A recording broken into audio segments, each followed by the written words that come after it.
Welcome to the Key of Imagination. This week we're going to be looking at the Twilight Zone episode, A World of His Own. We'll take a closer look at Mary's motivations. We'll question whether or not Greg is a kind of Twilight Zone god, and I'll reveal my moment of awe, which has to do with the future of AI spouses on demand. So, grab your keys and let's open up this door to the fifth dimension.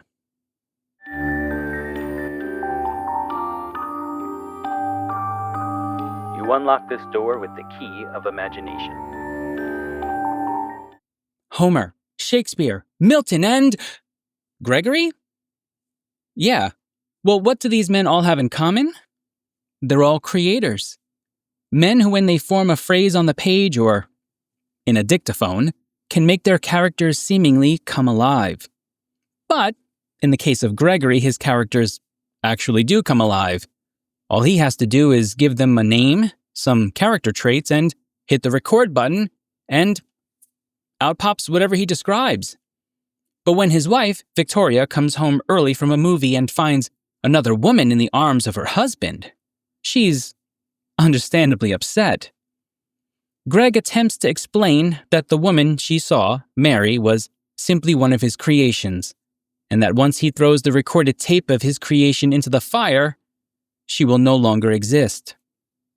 But Victoria isn't buying it. She's had enough. She wants out of the room, out of the house, and out of their marriage. Gregory, however, grabs an envelope from his safe with the name Victoria on it. He warns his wife that he uncreated Mary, and he can uncreate her as well.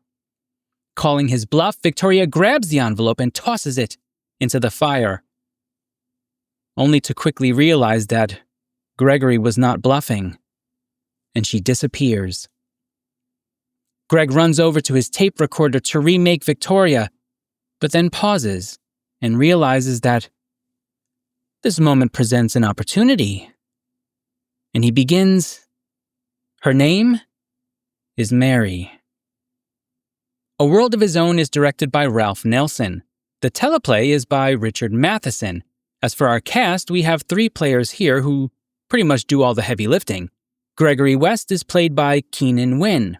Now, if that name sounds a little familiar, it should. This is the son of Ed Wynn, as in Lou Bookman, the salesman from One for the Angels. So we've got a father and son duo in the Twilight Zone. Pretty cool. Victoria West is played by Phyllis Kirk, and Mary is played by Mary LaRoche. The episode first aired on July 1st, 1960. As for our tidbits, I'm going to go to Mark Scott Zickery's Twilight Zone companion for what is an interesting what-if quotation. Matheson, as in the teleplay writer for the episode, notes, "Actually, the first outline I submitted was a serious one, in which it became very nightmarish to him, meaning Gregory, when his characters came to life. I guess it was a little melodramatic for them, so they suggested that I try to lighten it up, and I redid it as a comedy, which I think worked out well." Oh, Matheson. Matheson. I wish you had listened to your original gut. This premise, to me, doesn't land all that well as a comedy. And it's not just because there aren't really necessarily any funny marks in it, something we've talked about before in the Mr. Beavis episode. But, well, okay, since I'm about to critique this episode a bit, we might as well go right into my initial thoughts. My initial thoughts after rewatching this episode were pretty negative. It's not that it's a particularly poorly done episode from the production standpoint. The actors themselves, as in their experience and professional credits, are great. The scene itself, being largely contained in just that one room, is also wonderful. I actually love single-scene shows or movies. But there's a bit of a disconnect for me between the genre that it aspires to be, in this case comedy, and what is actually showing up on the screen, which is not a comedy, not even really in the ancient Greek sense as we've discussed before. The best way I can describe it is, it's like listening to a drummer who is playing a song in the wrong time signature. Nothing is really hitting correctly, and you never get that sensation of feeling like you're in rhythm with what's happening in front of you. I honestly just find the Gregory character to be really difficult to like. The way he talks, the things he says. And then there's Mary. Sweet, charming. Well, let's just go ahead and get right into the first question. Question 1. Should we be focusing more on Mary in this episode? How art thou fallen from heaven, O Lucifer, son of the morning? How art thou cut down to the ground, which didst weaken the nations? For thou hast said, in thine heart, I will ascend into heaven. I will exalt my throne above the stars of God. I will sit also upon the mount of the congregation in the sides of the north. I will ascend above the heights of the clouds. I will be like the Most High. I begin with these passages from the Old Testament because it highlights something in this episode that hit me early and then started pounding my brain as I watched the episode the second time through. At the very beginning, we have this scene between Mary and Gregory. She fixes him a drink just the way he likes it, and then sits with him lovingly.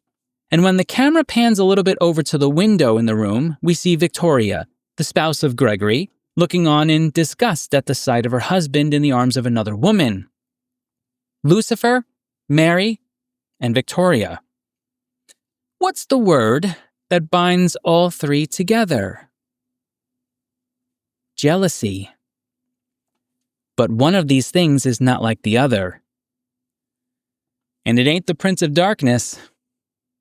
This might seem like an odd question, but I'm going to try and make the case that there's something about Mary.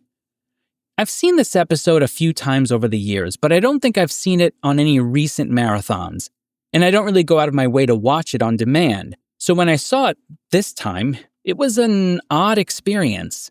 What I immediately recognized was actually Mary's role in all of this. Let's go back to the very beginning of the episode. When Victoria is knocking on the study door, asking for Gregory to open it up. As Gregory prepares to cut Mary out of existence, she pleads with him. Greg, not again.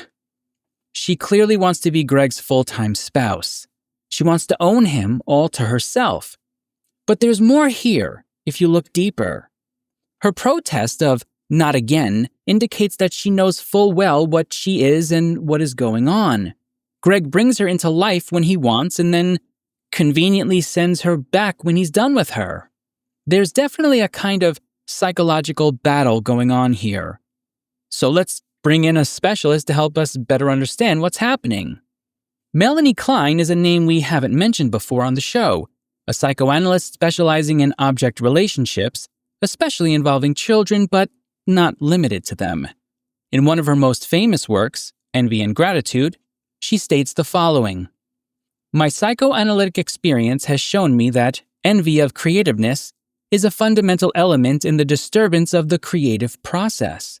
To spoil and destroy the initial source of goodness soon leads to destroying and attacking the babies that the mother contains and results in the good object being turned into a hostile, critical, and envious one. Now we'll put the attacking babies aside for a moment. Now there's a line I never thought I'd say before. Put the attacking babies on the side. I like it. Embedded within Klein's reading of envy is the disturbance of creativity. What is Mary ultimately trying to achieve? Okay, yes, if we're giving her our most charitable reading, the answer is the love of Greg. But look, let's be honest here for a moment. The Twilight Zone is not short on terrible spouses, both male and female. But ask yourself an important question. Is Victoria a bad spouse? Is anything that she has done, or even anything that Greg says about her, an indication that she's a miserable woman? In fact, Greg gives us his reason for why he's cheating on her with Mary. He says, "The only reason I did it the first time is that I was lonely. Oh, don't you see, Victoria? You're so perfect. You're so impeccable. You're so flawless, and I've just felt inferior." There's nothing in that rationale that indicates any of this is Victoria's fault. In fact, if we go ahead and take into consideration that Gregory made Victoria, whose fault is it really? It's his. Yes, Victoria is jealous. But guess what? So is Mary. Listen to her language. When Mary comes back the second time in order for Greg to show Victoria what's going on, she says, "Is that why you brought me here? Just to show her? Why do you do this to me, Greg? I just got here, Greg. Don't bring me back again, Greg. Just don't. I can't bear it any longer." This last line is a direct attack on Greg's creativity. It's exactly what Melanie Klein is talking about. She wants to be Greg's final and greatest creation, and if she can't be, then she simply doesn't want to exist. This is drama at its height. Mary is doing something actually quite intelligent. In creating this ultimatum, she's not simply forcing Gregory to make a choice on her grounds, she's also exerting control over his ability to create. Now, there is some question as to whether or not Mary knows the big secret, that Victoria is herself a creation of Greg's. I happen to think she does, and I'll lay out why I think so in just a moment. But we cannot ignore this power move by Mary. In some ways, she's smart enough to understand that I don't need to be the creator if I can control the creator, can conquer the creator's sense of agency. In short, corrupt the creator, and you will also damage all further creations, rendering them always beneath you in the social hierarchy. This brings us back to my opening quotation from the book of Isaiah and depictions of Lucifer Satan as a jealous figure, almost hateful of the fact that he is a created being and not the creator himself. In the biblical sense, Satan is a corrupter, not a creator. And with each being he corrupts, he's able to move up this false hierarchy that he creates in his mind. Now, I mentioned earlier that I think Mary knows the big secret about Victoria. Why? There's a specific line in Mary's creation that is both romantically beautiful and yet horrifically mishandled. Gregory says of Mary, "She's a simple, unassuming female, but with that quality of inner loveliness that brings real beauty to a woman, a tender, gentle woman, an understanding woman." These are all wonderful things to say about someone, but how is Mary understanding at all to Victoria? She isn't. How is she tender to the feelings of Victoria? She isn't. And don't worry, we'll get to Gregory in question 2. Mary is actually quite cold to Victoria, which means I think that she knows that Victoria is one of Gregory's creations, and so she doesn't care. Which means she also probably has a disturbing sense of her own worth as one of Greg's created beings. So if you want to give Mary a bit of a break here, we can say that Gregory has only really left her with the option of control. It's either control Gregory's creative impulses or disappear forever. In that sense, we can certainly understand a bit of the underlying motivations here. I get it. I know I sound a little crazy on this one, but actually, I promise you, if you go back into this episode and you take a look at Mary's body language, the way she speaks to Gregory, and the effect that she has on him, there's something going on here, and it's quite odd. It might be as simple as the acting in this episode, which to me is somewhat out of sorts, and I say that with some reluctance because all 3 of these players are quite seasoned and really great actors. I'll talk a little bit more about that in my rating section, but suffice it to say, we can make a really generous reading of Mary here and say that it's probably supposed to read like a woman in love. But I challenge all of you out there to rewatch this episode with an eye on Mary and tell me that you don't get at least some sense of what I'm trying to get across here. Question 2. Is Gregory a kind of Twilight Zone god? On the surface, this question will probably get a really quick reaction from some of you. No, he's just a guy in a typical Twilight Zone circumstance. Or, yes, he has the ability to create life. There is, of course, a middle ground as well that we'll get to a little later. So why is this question interesting to me? Here's what we know.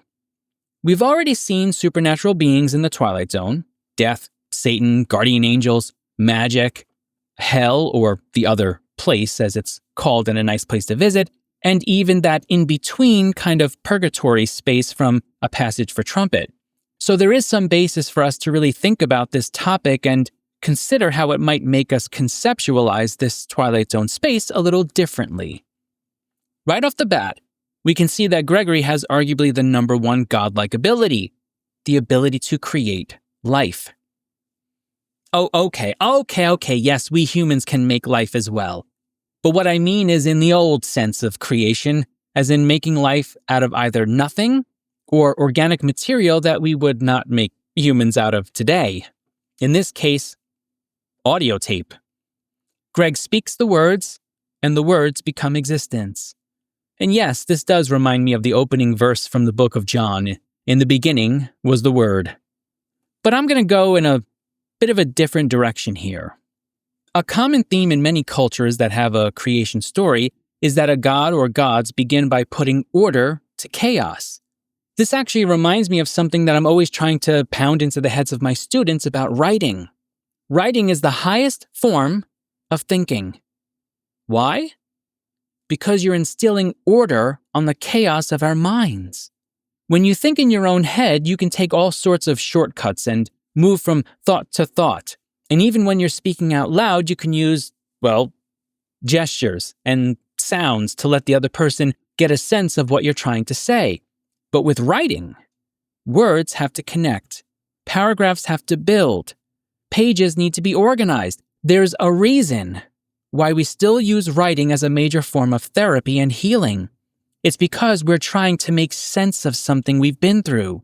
In fact, Serling himself believed this. In Anne Serling's book on her father, she notes that Rod, upon returning from the war, felt a kind of compulsion to get some thoughts down and the desperate sense of a terrible need for some sort of therapy. He wants to give his experiences a sense of order, and by doing so, take control of them. Many returning veterans write poetry, stories, and in journals for this very reason. So, how do we connect this to Gregory? Well, when it comes to Gregory, there is at least a small problem. Gregory is simply not that good at it. As I mentioned earlier in the Mary section, there's something wrong with how his language turns out in reality. He creates Victoria to be perfect, but she isn't perfect necessarily. She's quite jealous, and I don't say that as really a slight against her. Victoria acts perfectly rational to me throughout the episode. He creates Mary, though, to be understanding and tender. But she isn't. She's quite controlling and also jealous. His words tend to create beings who are constantly jealous of him. To be blunt, he is a problem. In this sense, it's almost like there is another Twilight Zone twist within the episode. That being, Gregory is a bad writer and thus a bad creator of life. But is he a god? Well, maybe. There is one scene that we have to acknowledge before we can really answer this question truly. If you've seen The Twilight Zone before, you know that in some of the episodes, Serling is directly in the scene of the set, as in the camera just pans a bit over to him, not a whip pan, which is different. That's when you blur the screen a bit by passing quickly from one set to another set that is in a different location. Serling has plenty of whip pans in The Twilight Zone as well, but he also has those rare treats where he's on the set itself of the episode, something that Tom Elliott over in the Twilight Zone podcast absolutely loves. Shout out to Tom and his amazing podcast. But this is the most unique appearance of Serling in arguably the entire series. He's not simply in the setting, but he's interacting with a character. Greg interrupts Serling's monologue, holding an envelope with Serling's name on it, and then throws the envelope in the fire, making Rod disappear. Now, I've always thought, and I still do, that Serling is a kind of character in the Twilight Zone. So wait, does the fact that Greg is able to get rid of Serling make Greg sit above him in the hierarchy of deities and supernatural beings? No, not really. Because you still hear Serling's voice at the end. It's as if Serling simply allows Greg to get the impression that he has the power to remove him, but he really doesn't. I do wonder if Serling did this on purpose sometimes. Did he think to himself, I can't let this character get the final word? So although Gregory does seem to have the powers of a deity, it is, at best, a lesser god. And we can rest easy knowing that there is no one who sits above the true god of the Twilight Zone, Mr. Rod Serling. Question 3. What are your moments of awe? My moment of awe came when I realized that this is really not that far off from where we are today. Yes, it's true. We all have preferences and things that we find more attractive. However, we're getting very close to the point where people are just going to create significant others like they're at a Build-A-Bear shop. It's already happening on a digital level.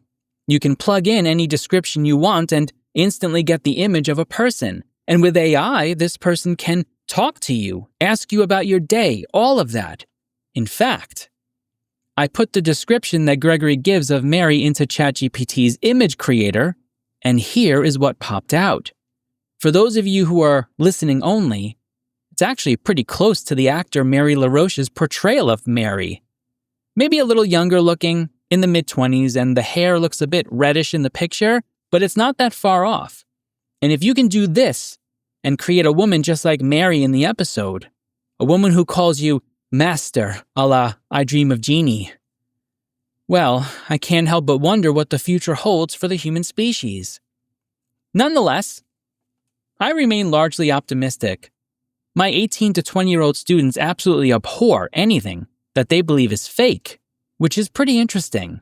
So it may be that they are going to be the ones who will push back against the potential build-a-spouse future. I certainly hope so. As for my rating, I'm going to keep this one in the middle tier because I do think the production value is largely there. But I'm dropping it into my middle lower tier because it just isn't a likable episode for me. And although the story makes sense, I'm just not really sure what to do with it. I like the actors, but I don't necessarily like the acting in this one. I think Victoria and Mary at times seem like they are in different plays. I mentioned in the tidbits section that Matheson originally did this as a serious script, and then it shifted to comedy. It's as if that shift plays out a bit on the screen, and not for the better. Next time we'll be embarking on to Season 2, and our first episode is going to be King 9 Will Not Return. And here are your questions to consider when watching the episode. Question 1. What role does reasoning play in Captain Embry's understanding of his situation? Question 2. Is there a hidden discussion of time and space happening here beyond the plot? And question 3. What are your moments of awe? I've got a couple of great comments to highlight from the YouTube channel. The first one is actually connected to the A Stop at Willoughby episode. Melissa's Trucksness 512 writes, "The thing with this episode is he dies. I think that creepy conductor pushed him to jump. People compare this to Walking Distance. I don't see anything that is the same. Willoughby is where he goes after death.